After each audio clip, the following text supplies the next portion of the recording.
the recording. And welcome our speaker, our Erasmus guest for this entire week, Dr. Radoje Šoškić. I hope I'm pronouncing your name right, Radoje. Okay. Welcome everybody to this cycle of theatre lectures online about British theatre. In fact, the entire week will be taken by wonderful lectures on different aspects of British theatre. As the title of this series testifies, from Beckett to Hare, mapping modern British theatre, all carried out by Dr. Radoje Šoškić, who I'm going to introduce right now. And I must say it is a great pleasure to have him here in Cyprus. He's physically present in Cyprus, and in fact, one of the lectures on Wednesday will be a hybrid one. So those residing in Cyprus, please feel free to join us. And those of you who don't, you can always join us online. So a little bit of a bio, a few words about our speaker. Dr. Radoje Šoškić is an associate professor of modern English and American literature at the University of Priština in Kosovska Mitrovica. I hope I'm pronouncing this right. Please correct me if I'm not. He has received. Everything is okay. Okay, good. Don't worry. Thank you. He has received his BA, MA, and PhD from the same university. Since 2008, he has been teaching at the Department of English Language and Literature, Faculty of Philosophy, where he serves as an associate professor. His major areas of research include contemporary British and American literature, post-colonial studies, anthropology, Western philosophy, and mythology. Dr. Šoškić is the author of 3 scholarly editions dealing with postmodernism in American drama, the figure of Harlequin in Shakespeare's plays, and the late plays of Arthur Miller and Steve Teschich. Postmodernism in Arthur Miller's late plays, Harlequin, The World Out of Joint, and Shakespeare, the closing of the American mind in On the Open Road by Steve Teschich, and Resurrection Blues by Arthur Miller, as well as articles in peer-reviewed journals. Now, his lecture today is going to be on an overview of modern British drama, an introduction to modern British drama that will, as far as I understand, will include a special focus on Samuel Beckett's theatre of the absurd. There will be more lectures coming up. Tomorrow, is the lecture on Harold Pinter's Comedies of Menace. Tomorrow, Tuesday at 8 o'clock. Again, a lecture online. His Wednesday lecture is the hybrid lecture on David Hare and political engagement in the theatre. Thursday is a lecture on political theatre, the political theatre of Carol Churchill, that starts at 6:30 p.m.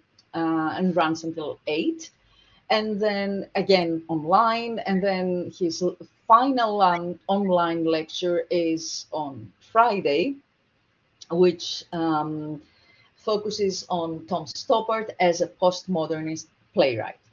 So without further ado, again, I would like to extend our department and our faculty's thanks to Dr. Šoškić, and you have the floor to yourself. Please feel free, those of you who are attending, to just pose your questions at the end of the lecture.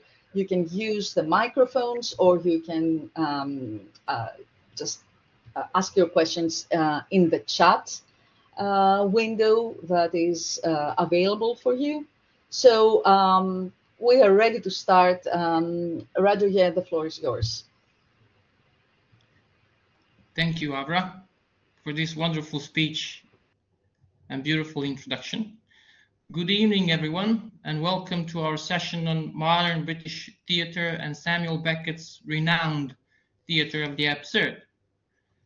It's a pleasure to have each of you here tonight as we embark on this intellectual journey together. Tonight's discussion will be an exploration into the complexities of modernist British theatre, a period marked by innovation, experimentation, and the profound reimagining of theatrical conventions.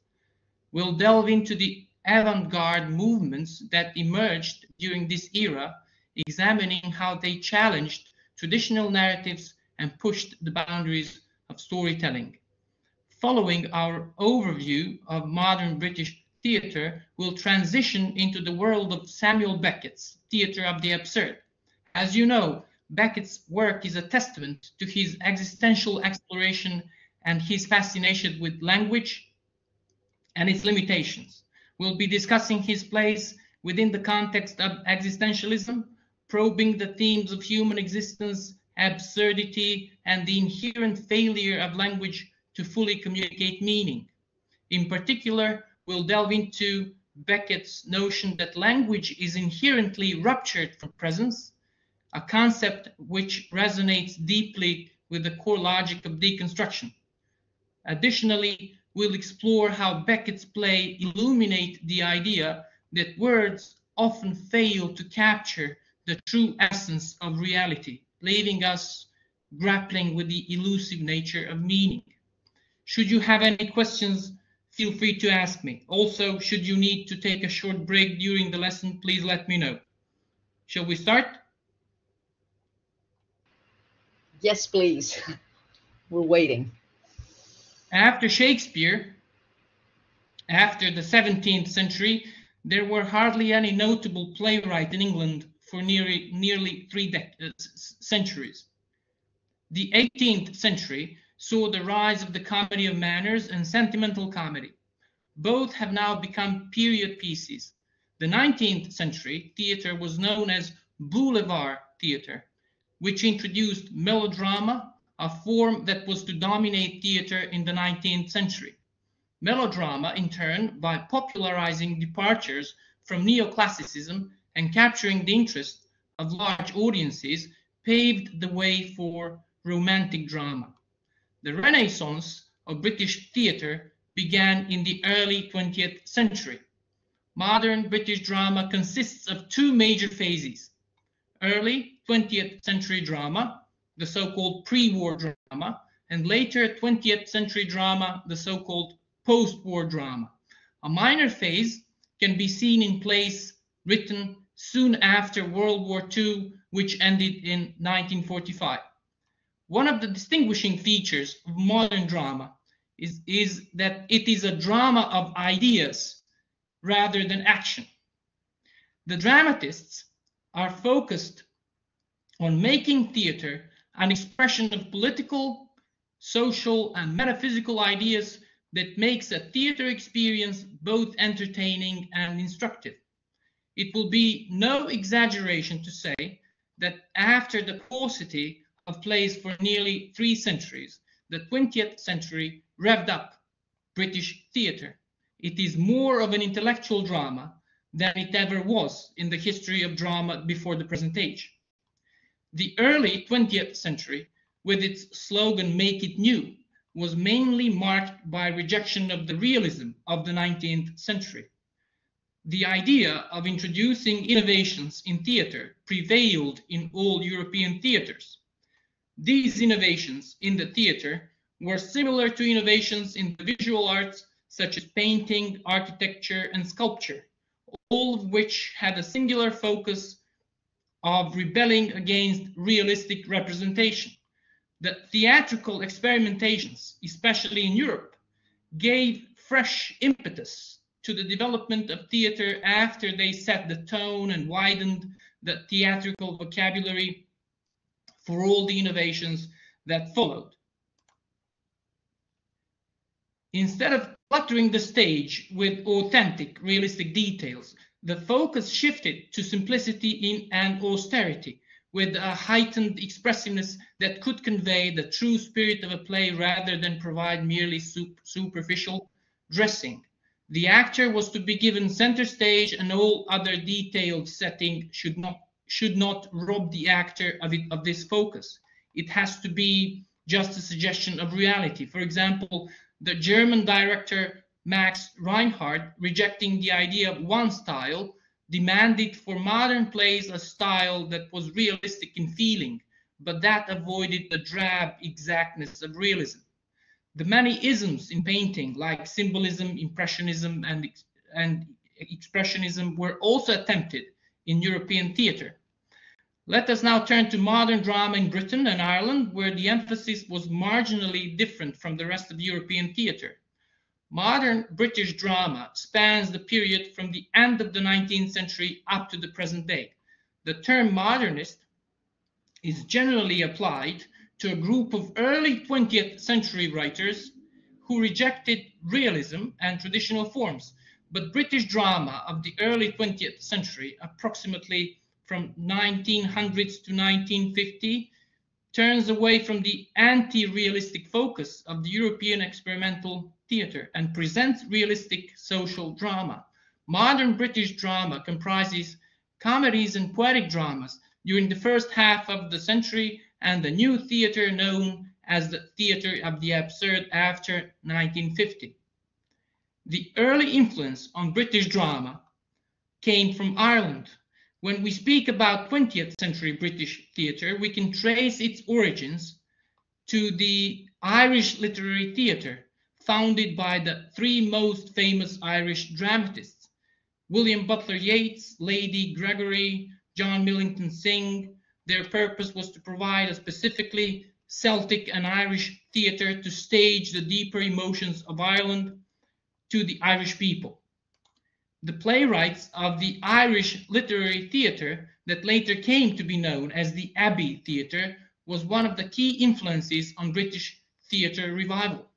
The major Irish playwrights were Sean O'Casey, John Millington Synge, like I mentioned, William Butler Yeats, and to name a few. In England, the well-made play of the earlier era was replaced by a new theatre with its appeal chiefly to the young audience who were politically and socially conscious. The dramatic characters in their plays were primarily based on this young audience, reflecting their ideas, views, cultures, aspirations, and attitudes.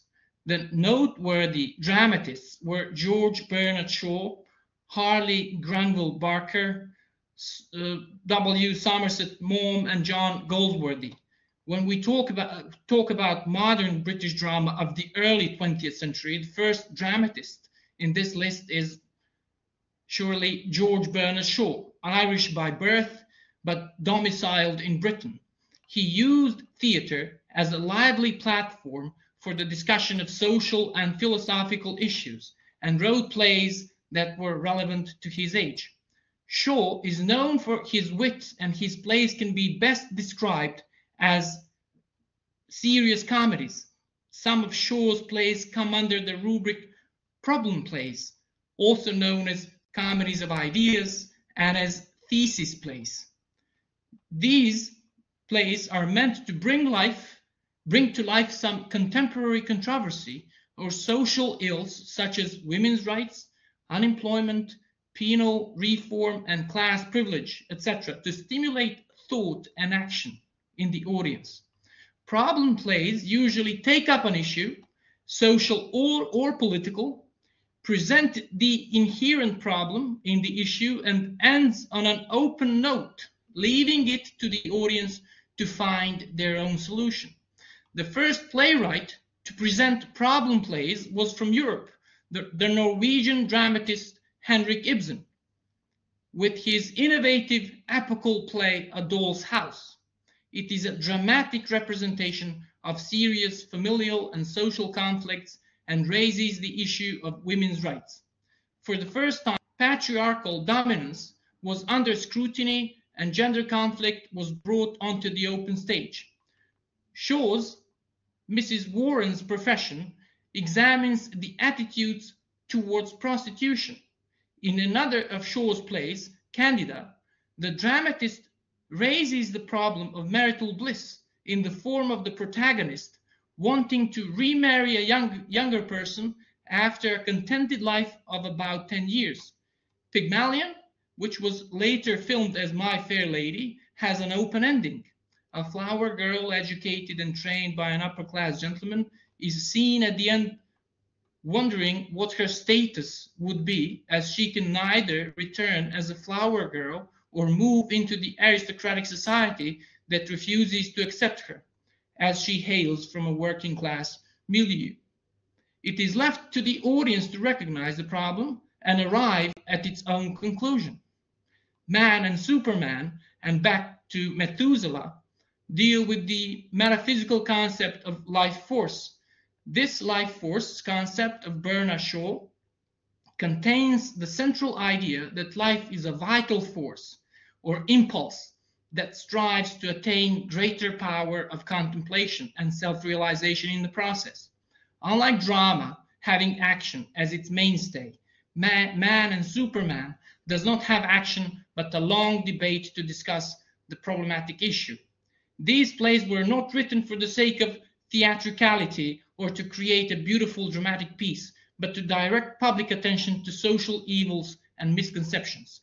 And what is more, a problem play is not something merely diagnostic, but also something therapeutic. In other words, it not only spells out the ills, but also prescribes possible solutions that the audience will have to choose from. Shaw scoffed at the slogan "Arts for art's sake." He said that for the sake of art, he would not undertake the labor of writing even one sentence, not to speak of a whole play. Thus, the new theater of the first 3 decades took up social and political issues,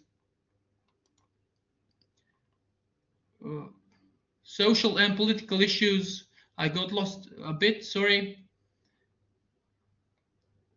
And the tone of the plays was both satirical and rebellious.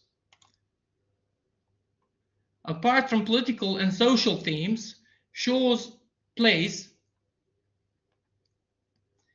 were also philosophical, trying to discuss the who and why of human life and existence. Industrialization also had an impact on 20th century drama, resulting in plays lamenting the alienation of humans in an increasingly mechanical world. During the 1930s, new genres in place of straightforward naturalism came up. Noel Coward's Private Lives is a return to the comedy of manners. J.B. Priestley explored the cyclic concept of time in Time and the Conways. Thomas Stearns Eliot introduced verse drama, and 5 of his plays found a modern idiom for the poetic drama. In his verse play, Murder in the Cathedral, originally performed in Canterbury Cathedral, Eliot makes a special case for poetic or verse drama. Eliot claimed that, quote, the greatest drama is poetic drama, because poetry is language raised to its highest power, and drama is that form of representation which allows greatest concentration of effect. And when one fuses the two, it counts for the greatest drama, unquote. Verse drama is drama written in verse form to be spoken by the actor. Eliot's insistence that if our verse is to have so wide a range that it can say anything that has to be said, it follows that it will not be poetry all the time. It will only be poetry when the dramatic situation has reached such a point of intensity that poetry becomes a natural utterance, because then it is the only language in which the emotions can be expressed at all. And this is one of the most important ideas regarding the unity of poetry and drama. According to this view of poetic drama, poetry exists as latent and sleeping existence in drama. In his essay, A Dialogue on Dramatic Poetry, Eliot says that prose drama emphasizes the ephemeral and superficial while verse drama expresses the permanent and universal. Eliot's belief in the value of poetic drama is based on the ground that poetic drama is the fine resource which can express the permanent struggles and conflicts of human beings and can transcend the ephemeral and the superficial. Now we'll be talking about the theater of the absurd now, since it's an important development in modern drama. At the end of the two major world wars that accounted for the deaths of millions in England and Europe, an alarming trend of anxiety, hopelessness, and religious skepticism spread among Europeans. Faith in God, along with the traditional belief in sin and punishment, came under question, leading to an existential crisis and increased skepticism about the existence of a just and benevolent God. The post-war world was caught between the old world that was dead and the new one yet to be born. In the context of the two world wars that included atomic Holocaust and Nazi acts of genocide, divinely authenticated values became suspect.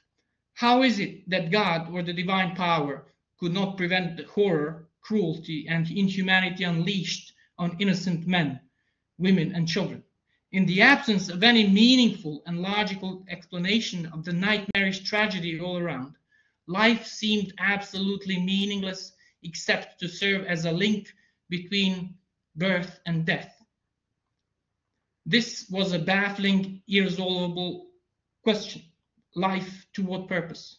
Several European, British, and American writers gave expression to the concept of the meaninglessness of life, and their writings came under the rubric literature of the absurd. Now, the word absurd, in common parlance, denotes something utterly senseless, something that defies logic and reason, and is therefore laughably ridiculous. Hence, the term absurd perfectly fitted the post-war state where life seemed bereft of all meaning and purpose. The concept of the absurd was initiated by Albert Camus in The Myth of Sisyphus.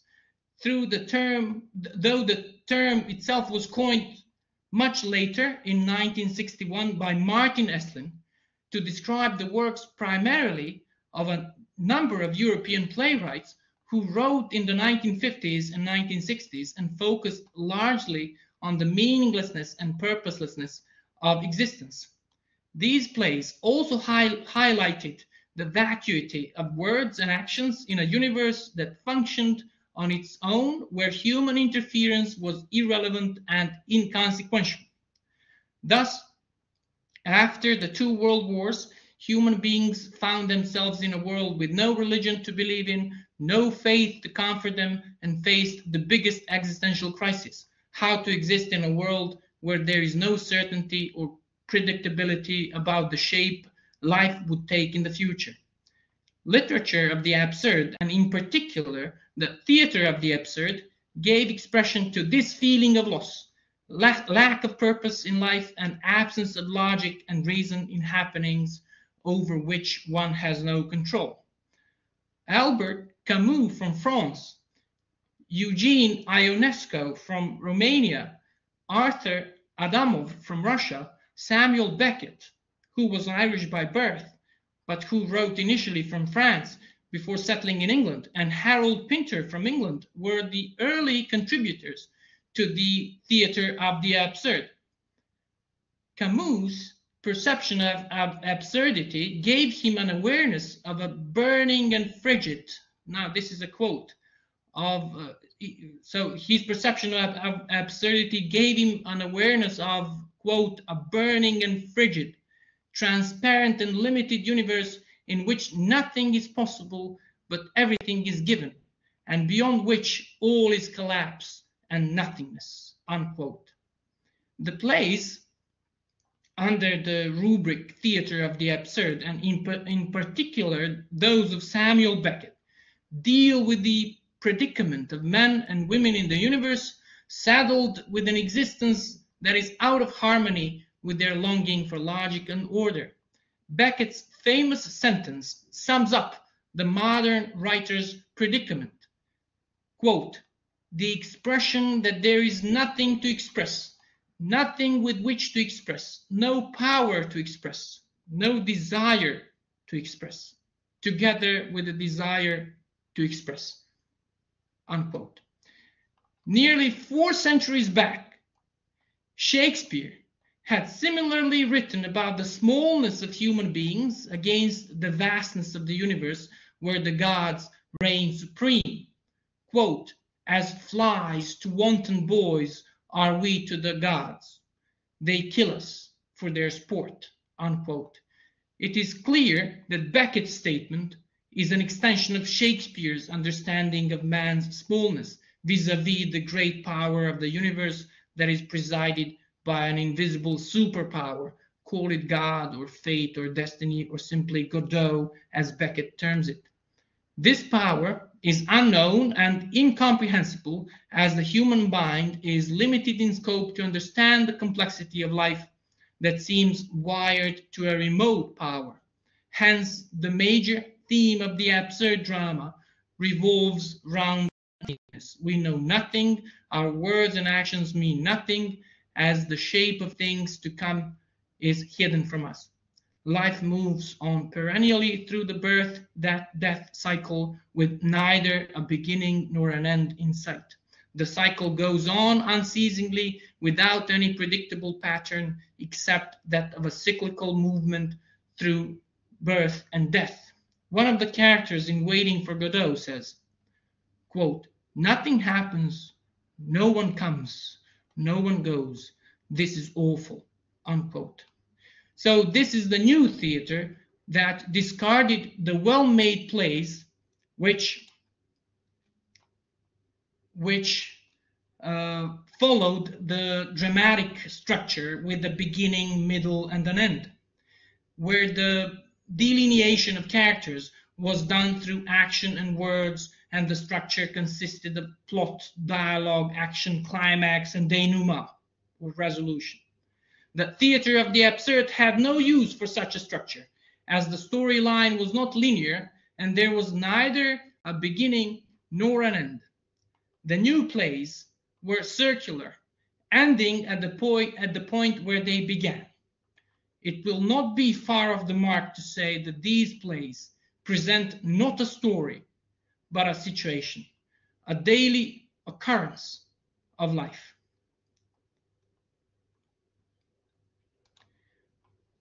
One other innovative aspect of the theater of the absurd is the usage of words or dialogues despite their lack of potential to communicate nothingness. These plays resort to minimal dialogues that are repetitive and employ non sequiturs and complement them with purposeless actions, meaningless actions, and vacuous gestures to convey the futility of all put together. The play's action is not something that does not move the play forward. Since the play does not have a storyline, no action can take it further. All action is limited to here and now. Beckett employs the art of the grotesque that was prominent in ancient Italian comedies like the Commedia dell'arte, vaudeville, music hall, and crosstalk. He uses the grotesque to present the theme of a hostile force, a hostile mechanism, reducing life to nothing and at the same time to give us the awesome perception of a ceaseless continuity of life through the birth-death cycle.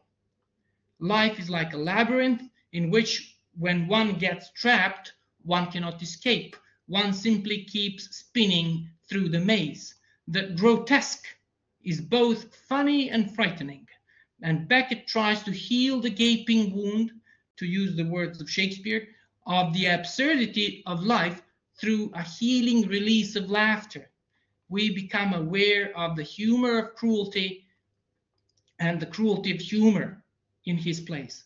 The grotesqueness assaults our aesthetic sensibility as it is disturbingly at odds with the way we are accustomed to view our situation.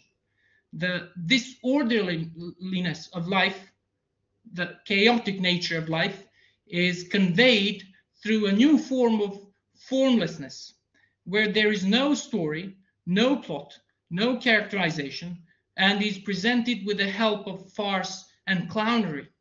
This new form of play that belongs to the theater of the absurd reflects the paradoxical relationship between the intolerable condition of human existence and the possible achievement of art. Now we shall move on to discussing the so-called angry young movement, which emerged in the UK in the 1950s and lasted until the 1960s or so. The angry young movement, like I said, represented, which emerged during the 1950s and early 1960s, represented a generation of playwrights, novelists, and poets who expressed their disillusionment with post-war British society. The movement was characterized by rejection of traditional values, class distinctions, cultural norms, and it sought to give voice to the frustrations and aspirations of working class individuals. Key characteristics and themes of the angry young man movement include social critique, above all.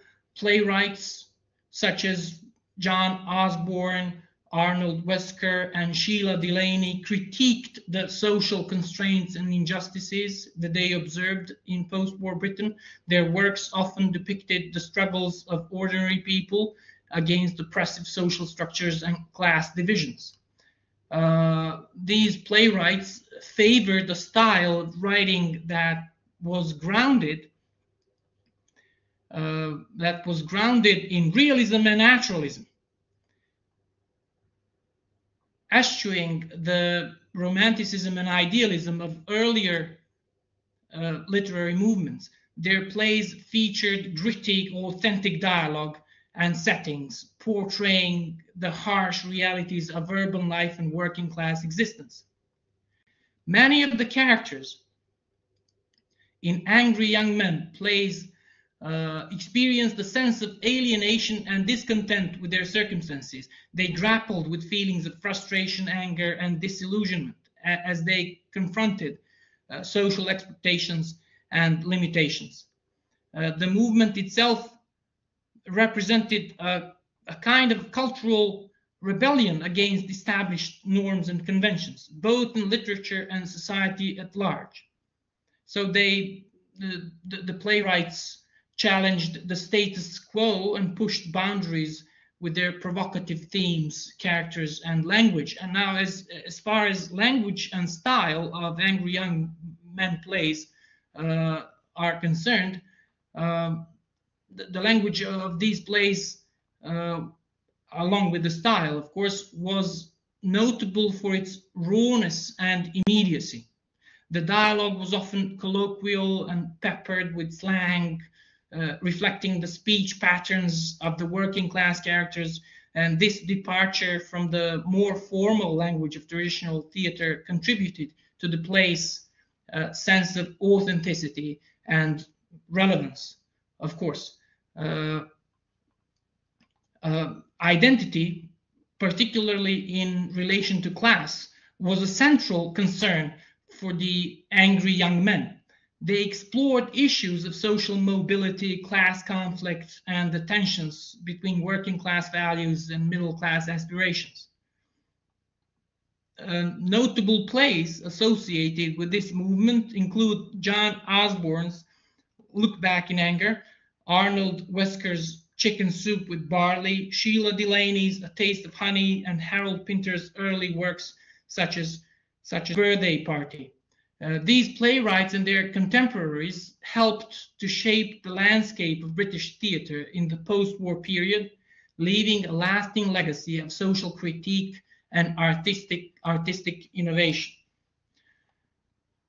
Now, we we're now going to discuss one important aspect of British drama, which is, of course, postmodernism, which emerged as a reaction against the conventions of modernist theater, which emphasized realism and psychological depth.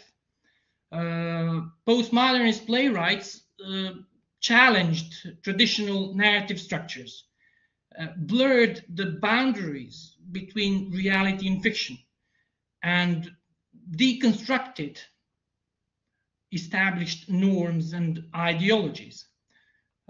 Here I shall provide an overview of postmodernism in British drama, along with some of its most notable authors and their plays, of course.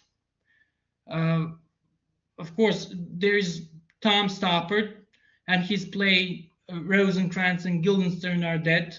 We're going to discuss it on Friday, I believe. This play reimagines Shakespeare's Hamlet. We'll discuss it on Friday. It reimagines it from the perspective of two minor characters, Ros and Gil, or Rosencrantz and Guildenstern, of course, but their names are a bit long, but we'll call them Ros and Gil. So the play explores the theme of existentialism, free will, and the nature of reality. Those are really philosophical issues. Then there is his play Arcadia, published in 1993, which juxtaposes two timelines, one set in the early 19th century and the other in the present day. And the play explores the intersection of science, literature, and chaos theory.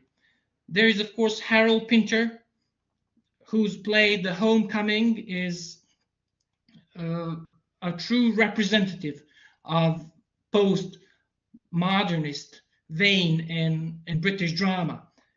Pinter's exploration of power dynamics and familial relationships takes a dark turn in this play, where a family reunion becomes a battleground for control and domination. Of course, the Homecoming is one of his famous comedies of menace. There is his play The Birthday Party, written and staged in 1957, which represents the early play of Pinter that employs absurdity and ambiguity to depict the intrusion of menacing strangers into the mundane life of a boarding house. Of course, we have to mention Carol Churchill and her play Top Girls from 1982. The play challenges gender roles and social expectations through a series of surreal dinner party scenes featuring historical and fictional women.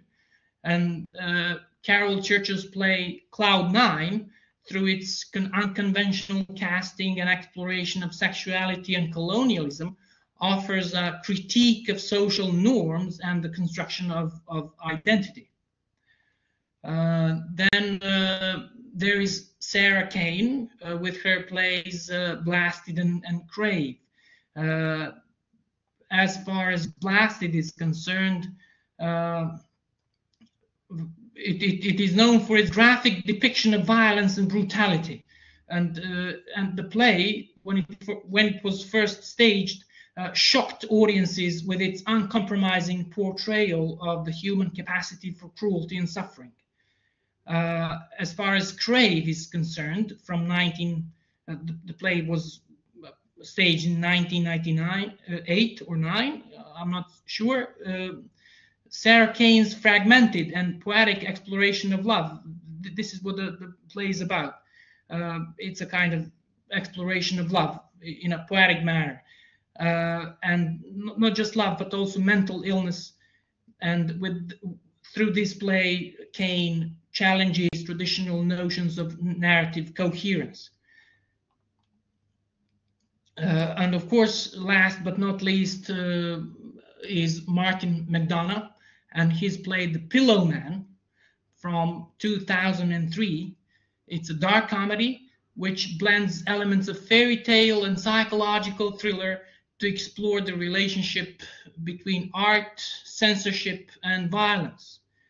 And we have to mention his play The Lieutenant of Inishmore from 2001. It's also a black comedy which subverts expectations with its portrayal of political violence in Northern Ireland, mixing humor with gruesome imagery. Well, these playwrights, among others, of course, contributed to the development of postmodernist British drama by experimenting with form, language, and themes, ultimately challenging audiences to rethink their understanding of reality and representation on the stage.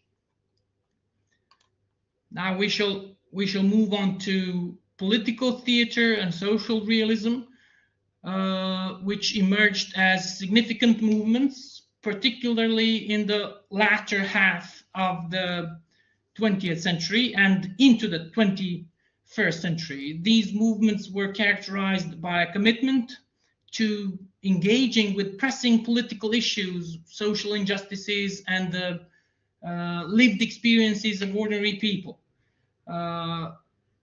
Political theatre in Britain sought to use the stage as a platform for political discourse and activism. And playwrights such as David Hare, Howard Brenton, and Carol Churchill tackled a wide range of political topics, including government corruption, human rights abuses, war, and economic inequality. And their works aimed to provoke thought, inspire action, and hold those in power accountable for their actions. Social realism as a theatrical movement aimed to depict the everyday lives of ordinary people in a realistic and authentic manner. Plays associated with social realism often featured working class characters, urban settings, and dialogue that reflected the speech patterns of the characters. And this approach provided a truthful portrayal of society and shed light on issues such as poverty, unemployment, and social inequality. Both political theatre and social realism in British drama often critiqued the entrenched class divisions and social hierarchies prevalent in British society. And these playwrights explored the experiences of working class individuals, like I said, and highlighted the ways in which class impacted access to opportunities, resources, and power. And of course, one important aspect of these plays is that they challenged audiences to confront the realities of class inequality and consider the implications for social justice and solidarity.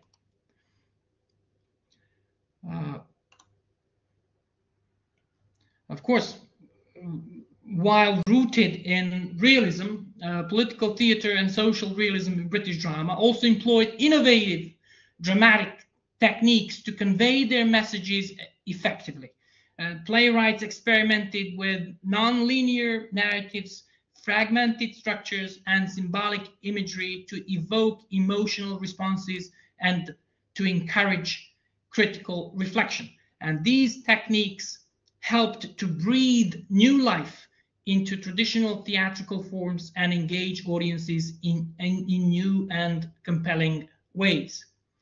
As far as the impact and legacy of political theater and social realism is concerned, it can be seen in its lasting influence on both theater practice and wider social discourse. These movements challenged the boundaries of what was considered acceptable subject matter for the stage, opening up space for marginalized voices and alternative perspectives. And their legacy surely continues to inspire contemporary playwrights to use theater as a tool for social change and advocacy. Now, in this part of our lecture, we shall examine how Samuel Beckett embodies the absurdist trend of the 20th century British drama. You know that Beckett's masterpiece, Waiting for Godot, grapples with neither royal, bourgeois, or even proletarian concerns. Its subject is the barrenness and anonymity that dominate the lives of its protagonists. This is a wrinkle in the Western tradition rather than an outright rejection of it. Unlike John Osborne, who, through his innovative play, Look Back in Anger, gives voice to the angry young men in the British 1950s, and his domestic drama pitches itself against the conventional upper-class drawing room drama, Beckett doesn't deal with the social themes of London drama. He's an Irishman, writing in France and writing often in French, although he himself also supplied the English translations. And he has very little interest in the social themes of daily life. Aside from the inherent high quality of his work, he is important here because he created a new mode of playwriting. He is one of those rare artists who really does things in a new way and makes new artistic possibilities, new technical methods available to his contemporaries and his successors. Like Ibsen at the end of the 19th century, and it's really Ibsen who invented the modern drama, that is the prose play in contemporary realistic setting with strong social implications. Ibsen forged the mold in which Strindberg and Shaw and O'Neill and Arthur Miller and John Osborne and various others did their best work. Well, for the second half of the 20th century, this founder figure is Beckett. Waiting for Godot is now more than 70 years old. It was first performed in Paris in January in 1953. It was performed in London 2 years later. It has proved to be the cornerstone for a lot of 20th century drama. It's impossible to make full sense of what Pinter and Stoppard and Albee were doing in the 25 years after Waiting for Godot, unless you know about Beckett standing behind him. And Godot was only the start for Beckett himself. He went on to write 31 more plays. His dominion over his field is such that that an allusion to Godot can carry the same kind of magnetic and appealing quality that a quotation from Hamlet does, or a quotation from the Bible. Now, Beckett himself was a rather mysterious figure. Born in Ireland in 1906 to middle-class Protestant parents, well educated at Trinity College Dublin, he became one of the great expatriate writers of the 20th century. He settled in Paris in 1930s. During the war, he worked for the French Resistance until he was obliged to take refuge in the south of France. He had to flee from the Germans and spend the final years of the war more or less disguised as a French peasant working on the land. And then after the war, he lived in or near Paris for the rest of his life, lived an intensely private life, avoiding interviews, not explaining his work, guarding the details of his life. Even when he was awarded the Nobel Prize for Literature, he refused to go to Scandinavia and pick it up in person. He was active in the production of his work.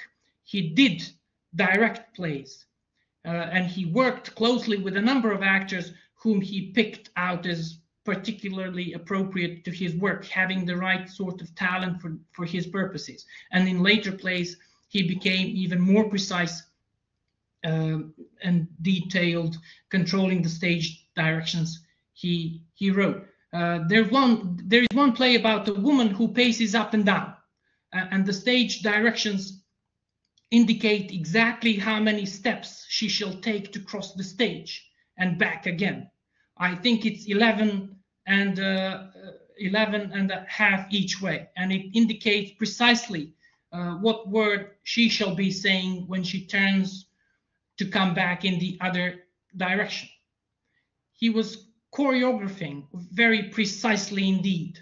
And indeed, in his final years, he got very interested in television production rather than the stage production, because of course, with a small screen, you can control even more absolutely what the audience sees. And the audience is entirely under your direction. Whereas with a stage, the audience can choose to look stage right or stage left or whatever. He was active in production, but in no way he played the celebrity game that is characteristic of many 20th century authors. The other Irish Nobel Prize winning playwright, George Bernard Shaw, was the dramatist as public man, who was forever debating social and political issues. And if you didn't understand his plays, he would write a long preface to it, and explaining it to you and answering your letter about it afterwards. Beckett is the dramatist as private man. Nonetheless, there is a widespread public impression of what sort of man he was. His physical appearance was bleak. The photographs show a thin-faced, craggy man. The lines in his cheeks are deeply incised. The mouth is a gash. The hair is a short brush cut. The nose is sharp and aquiline. He looks scathed. He looks like a Serbian farmer who's hoed nothing but rock all his life. And that appearance coordinates with the bleakness of the place. The place, his plays concern isolated and alienated people, never more than a few characters in a play. Those characters uncertainly connected to one another, uncertainly connected to their surroundings, and trapped at the extremities of experience. The Beckett world is a world mostly without color and mostly without warmth. The theatrical situations in which the characters are placed are bizarre and therefore memorable, and therefore easily made the subject of jokes. This is how we remember the plays. For example, Beckett's Endgame is a play where the aged parents of the leading characters live in rubbish bins on the stage. There's another play called Happy Days. This is the one where in the first act, the leading character is a woman who's buried up into her waist in sand. Within her reach, she has a few personal possessions, and she goes through a sort of routine with them, and she talks to her husband, whom we mostly don't see. In the second act, she's buried up to her neck, and all she can move is her mouth and her eyes. So she's talking out to us this way all the time. Or take Waiting for Godot, for example. That's the play where two tramps wait for Godot by a tree, wait for Godot to come, and he never comes. In each act, the two other men come by, Pozzo and Lucky, and eventually they leave without in any way altering the situation. And at the end of each act, a small boy turns up and addresses the tramps and says, "I'm sorry, Mr. Godot will not come today, but certainly tomorrow." And the famous comment on this is that Waiting for Godot is a play where nothing happens twice. Beckett refined this bleakness almost to the vanishing point in a play called Breath, first produced in 1969, the year he won the Nobel Prize. There are no live actors at all. The curtain goes up on a rubbish dump. We hear a faint cry. We hear an inhalation of breath, and it is accompanied by a very slight rise in the lighting level. Then there is an exhalation of breath, accompanied by a very slight fall of the lighting level. And then the cry is repeated exactly. Curtain. The whole thing takes 35 seconds. latecomers will not be seated, of course. Now, it seems altogether appropriate to regard Beckett's Waiting for Godot as really a kind of masterpiece of the modern age, not just the masterpiece of modern theater or the theater of the absurd or theater at all, but the masterpiece for the modern age. Let's try to situate it a little bit and think about it in terms of drama in general, and highlight what is so particular and really unique about this play.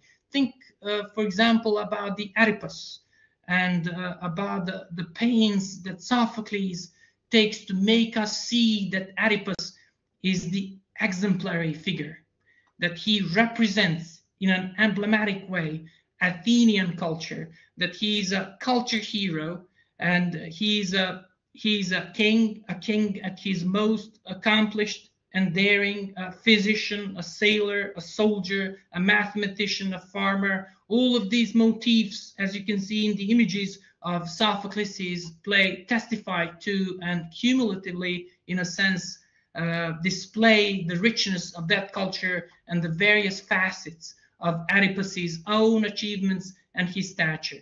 And of course, granted, the play is about not just his achievements, but his hubris or his fall. Nonetheless, even that's not imaginable without seeing the scale of these accomplishments. And they are not just personal accomplishments, they are the accomplishments of Greek culture. It's a text in which the culture itself is thinking out loud, and which Sophocles is showing us what that culture thinks it has achieved and the kind of grievous questions that still linger. And of course, the play hinges on that. It's very, I believe, telling that, you know, Oedipus is the king. He's the representative figure that Sophocles wants to give us. And of course, Aristotle more or less defined the tragedy along those kinds of lines. What we can see in this parade of dramatic text from Sophocles now to Beckett is that the position of the representative man changes. By the time we get to Buchner in the 1830s, the representative man is certainly no longer a king nor a general as it was in Shakespeare. Instead, in the wake of a new economic and social order after the French Revolution, the representative man, at least in some sense, is the abused proletarian, the victimized worker, or to pick up Shakespeare's language, the so-called bare-forked animal. You know, a very, very long trek away from Oedipus the king. Now, I have to mention here Northrop Frye and his theory of modes, inspired by Aristotle's classification of characters into better, worse, or equal to us. Northrop Frye categorizes all literary works into 5 modes within his historical criticism framework. However, unlike Aristotle's reliance on the moral status of the protagonist, Frye's classification is based on 2 factors: the protagonist's power of action or degree of freedom in relation to us and in relation to their environment.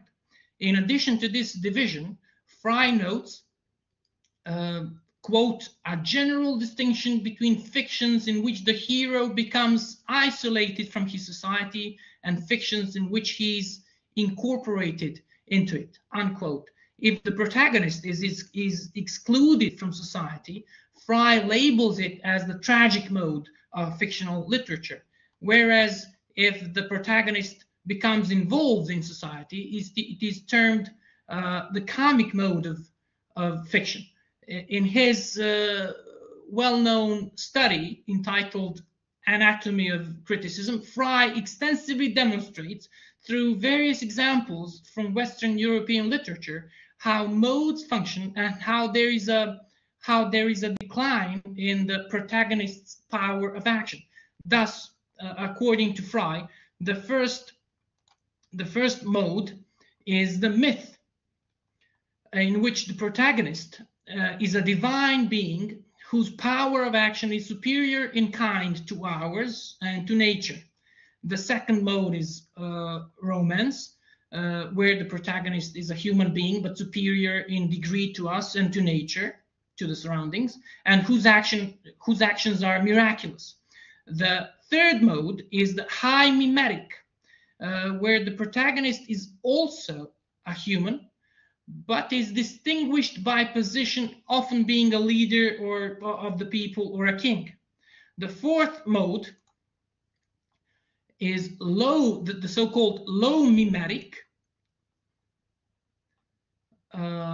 because the protagonist's power is equal to ours, meaning the protagonist is just an ordinary person. And Fry's final mode is irony or ironic, in which the hero is inferior in power or intelligence to ourselves, so that we have the sense of looking down on a scene of bondage, frustration, or absurdity, to use the words of Fry himself. Now, Fry argues that irony emerged from low mimesis because it takes life, quote, exactly as it finds it, unquote. And this situation is precisely what we find, for example, in a novel by Šoškić, the good soldier Šoškić, for example, where the author describes the nature of Central European bureaucracy consisting of secret agents in every inn courts that rule based on mere suspicion, prisons or asylums for the problematic, and authorities who send people off to war. In irony, the hero is unable to comprehend and grasp the world or understand what is happening to him and why.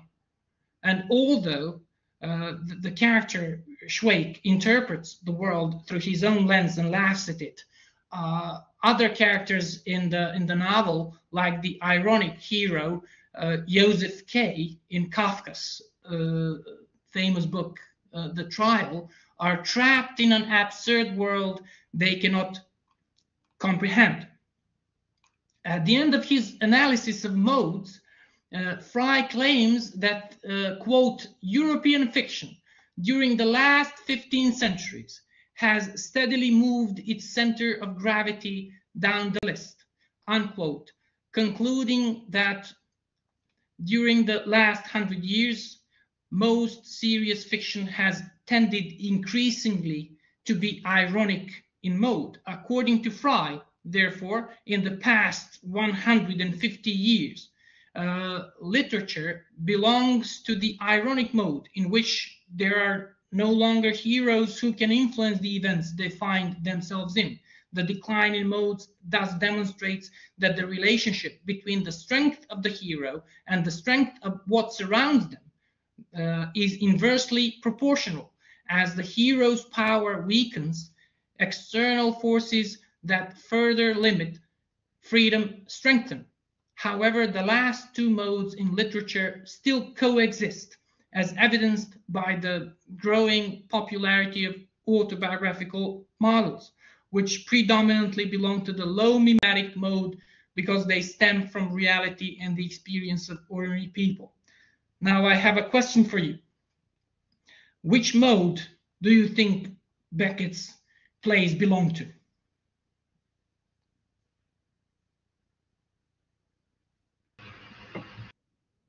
Can you hear me? Yes, we can. Okay. So I suppose this is a question to the audience. Yeah, it's a question to the audience. So I hope they're not sleeping right now. If they have been following me closely, they might answer this, or we might leave this for the end of the lesson. Well, yes, perhaps. Okay. We could move on. It's a better idea. Now we shall now turn. Thank you. We shall now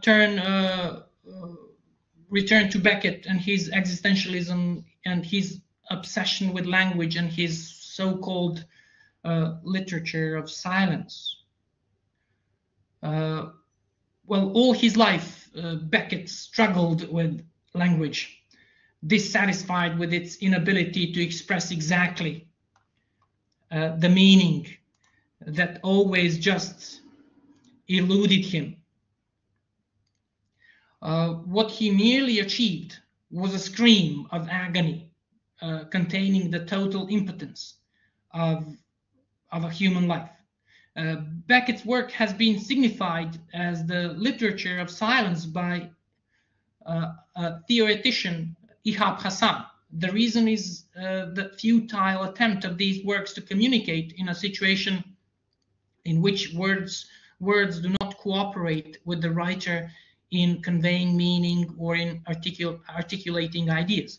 In Ohio Impromptu, in his dramatic work entitled Ohio Impromptu, Beckett repeatedly asserts that there is, quote, nothing left to tell, unquote. His obsession with language derives from the incompatibility of words with thoughts and feelings they are supposed to convey.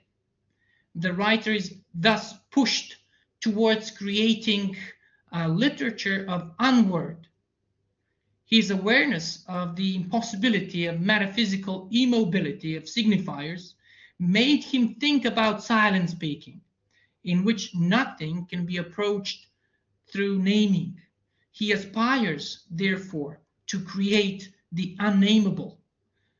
Most of his critics agree that because of its inherent impossibility, his language is rather a barrier than assistance in the way of understanding him. His works, like abstract paintings, can be perceived in different ways without coming to a definitive interpretation. He intentionally avoids providing the audience with a definite logocentric text with a decidable meaning. The failure of language to communicate, the disability of words to convey a fixed signification, and the inefficiency of texts to come to a closure are all portrayed as inevitable in his works. As one critic, Barella, maintains, quote, Beckett destroying grammatical, syntactic, lexical rules and meaning, creates a sort of non-language, or rather a way of expression which is to a certain extent not subject to conventional rules. His readers cannot be conventional either. They have to interpret the text at different levels, from the lexical to allegorical, unquote. Beckett's obsession with language led him to the exploration of different philosophical insights into the relationship of thinking and language. His first published work, entitled Horoscope, is a long poem dedicated to the examination of Cartesian project for liberating the thinking self from the constraints of body. The aspiration of the cogito to free itself from the restraints of reality, which was a serious matter for Descartes, turns to be the subject of literary parody for Beckett. The same parody becomes the central theme of Murphy, an explicitly philosophical novel written by Beckett, of course. The criticism of Cartesian enlightenment, idealism, and dogmatic interpretation of the world can be traced throughout Beckett's literary career. His treatment of these ideas, however, is often ambivalent and parodic rather than clear-cut and serious.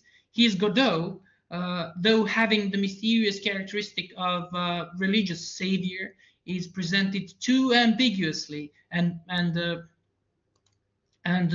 mockingly to embody the possibility of a sacred solution for the eternal suffering of humans. The demythification of theological interpretation of being, though very dominant in his play Endgame, cannot be taken as a leitmotif in this play. the multiplicity of the levels of meaning hinders the critics from understanding it as a criticism of theological dogmatism. Although its reference to religious theme of apocalyptic ending of the world can be inferred from the title itself, the whole position of the characters and the promising appearance of the boy at the end of the play, though uncertain, deny a checkmate to the play.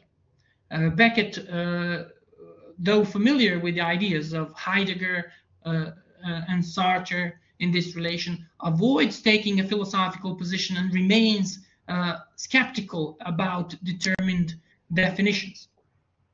The classical concept. Radoje, may I chip in for a moment with apologies to interrupt you? As it's almost 9:15 and we'd like to leave a few minutes for discussion, I wonder if we could perhaps, skip some parts and or maybe summarize the rest of your talk so we can have 5 or 10 minutes for discussion and wrap the whole thing up by 9:30 as planned. Do you think? Okay, well, I can do that? I have prepared a few questions for the students if they are willing to answer them. Yes, yes. Let's. Yeah, I have 2 questions here. So as regards Beckett's obsession with language, the idea is that language, according to Beckett, is in a way always ruptured from presence. It is unable, according to Beckett, to truthfully depict reality it supposedly refers to. This is the idea as regards the second part of my lesson. And these are the questions I want to ask the students if they are willing to answer them, of course. Beckett is, of course, associated with the theater of the absurd movement. And if you explore the characteristics of this theatrical style in Beckett's plays and its influence and other playwrights, one of the questions that might arise is, how does Beckett challenge traditional dramatic conventions? How does he do it?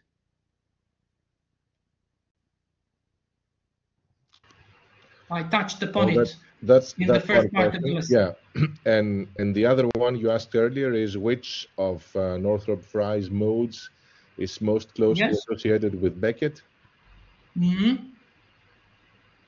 Frye mentions 5 modes. Shall I try my hand at that? Is it the ironic mode? Yeah, it is. Okay, so it is the mode where the protagonist is weaker than the ordinary person, both intellectually and physically, and also weaker than the environment, right? That's right. So that goes for, it can be applied to Waiting for Godot. Indeed. Indeed. So the play is about 2 tramps, 2 hobos waiting under a tree for someone named Godot. And they do nothing. They even refuse to work. They even consider hanging themselves by a tree. So that's why the play can be aligned with the ironic mode that Frye elaborates upon in his studies. What about Happy Days? Isn't Winnie also weaker than her environment since she is it is immobilized? Yeah. That's right. Okay, all of his characters struggle with the same problems. But let's go back to your second question. Could you please repeat it? Yes. So, how does Beckett challenge traditional dramatic conventions?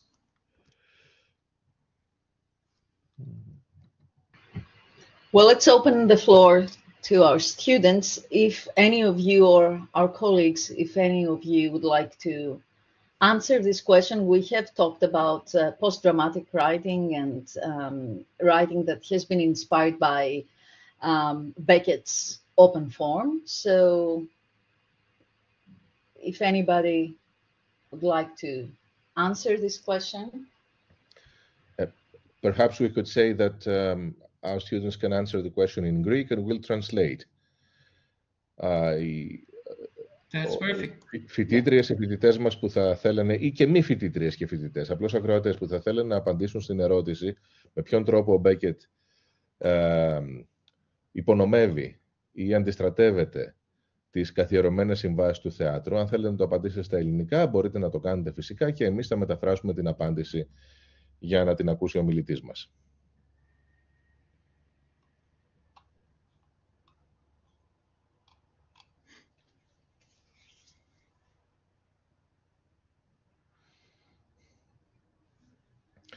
Perhaps we could begin with Beckett's most egregious, shall I say, departure from dramatic convention.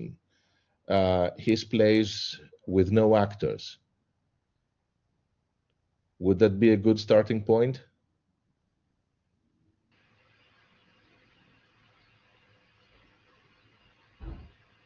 You know, you mentioned breath, for instance. Oh, you're talking to me. Sorry. Yes, sorry. Yes. I thought you were discussing it. I'm trying to get the discussion rolling here. Yeah. Well, there are no actors at all in breath. Exactly. Yeah, you hear an inhalation of breath, then an exhalation of breath, and the whole thing takes about 35 seconds. There are no words so, either. In breath, see, the human being is completely annihilated, so to say. Human language as well, since there is no text, language as well. No words. And you know, human language and human identity are intertwined. So we seek and establish our identities through language. And if language doesn't work, what does it mean then, right? What can happen to our identity if language doesn't work? And we are constantly in this situation where we seek to define and establish ourselves and our identities through language. And language no longer works, no longer functions. I admit, it's a nihilistic worldview. It's rather pessimistic, but that's Beckett. But if I may say so, even going back to Waiting for Godot, before the minimalist plays Beckett's became, you know, really established, we may say that he is absolutely subverting the traditional structure of the Aristotelian plays that we were familiar with up until then. And then all of a sudden, instead of the linear structure, you get the impression of the cycle where everything is repeated and nothing seems to be pointing towards a telos, an end, a purpose. So we can, yeah, he starts from the kind of subverting the structure and then changing the idea of psychology or eliminating the idea of psychological character altogether. And then as we move further into his minimalism, then yeah, he does away with actors and he kind of blends form and text into one thing. They become one thing. Yeah. So yes, he is the master of. That's right. Well, I imperialism. I haven't mentioned his play Not I. Correct. Which dramatizes this search for self-identity and identity separate from language and environment ends in the negation of self in this play. And in this play, he demonstrates how the wholeness of a subject is disintegrated into a mouth, which speaks uninterruptedly, and an ear which listens to the obscure narration. That's Beckett.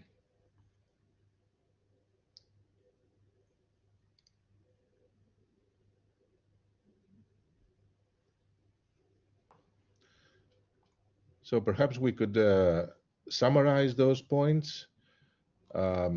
Main points of Beckett's dramaturgy. It undermines our sense of human identity. It undermines language. It undermines or does away with the very presence of the human body on stage. That's right. Would those be valid points, do you think? Or I'm sure you can add more as a way of conclusion. As far as the plays we have mentioned are concerned, those are the major points that he stresses throughout his plays. Mm-hmm. The idea that language is always ruptured from presence, that it has lost its connection to reality, and that storytelling even becomes problematic here. How can anyone understand you if you cannot understand your own relationship to the world around you? How can you relate to other people then? So it's not just the problem of language, it's also the problem of identity. He subverts all of those things: language, identity, and of course narrative structure, of traditional narrative structure of theater, or that is to say, plays. I think this is an important point, the one about narrative structure.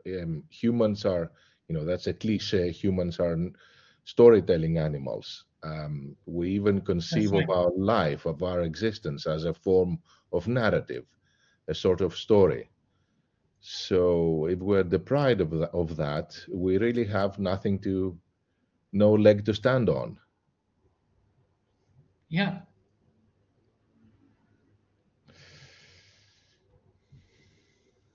Absolutely. Do you think we could give the next 5 minutes to questions, if there are any? If there are any questions. Ερωτήσεις λοιπόν, εάν υπάρχουν ερωτήσεις από τους ακροατές της ακροάτριές μας, μπορείτε να τις υποβάλλετε τώρα, είτε στα αγγλικά είτε στα ελληνικά, έτσι, και θα τις μεταφράσουμε.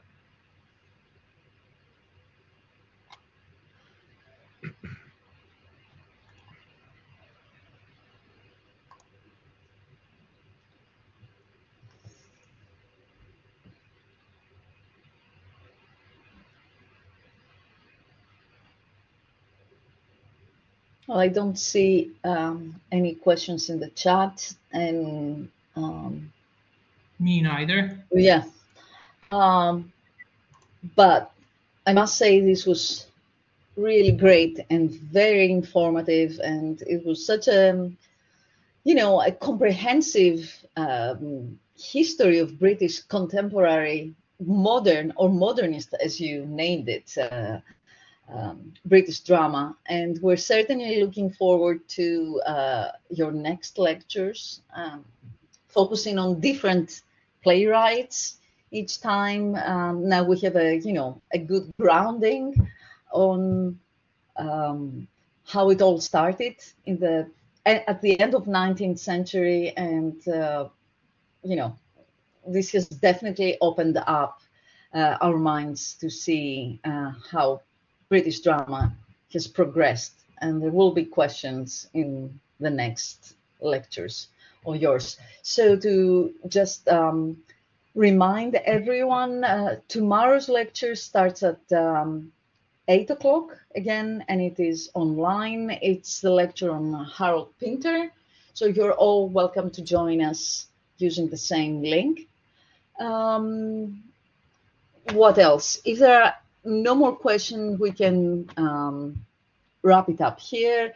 Thank you so much, Radoje, for this. And as I said, we're very much looking forward with me to the next lectures. Thank you, Avra. I hope I lived up to your expectations. Oh my God, Absolutely. Yes. Thank you so much. Absolutely. Thank you. Σας ευχαριστούμε όλους πολύ που ήσασταν σήμερα μαζί. Εγώ θα σταματήσω. I'm going to stop the recording now. And just καληνύχτα σε όλους, καλό βράδυ και τα ξαναλέμε αύριο. See you all tomorrow. Thank you once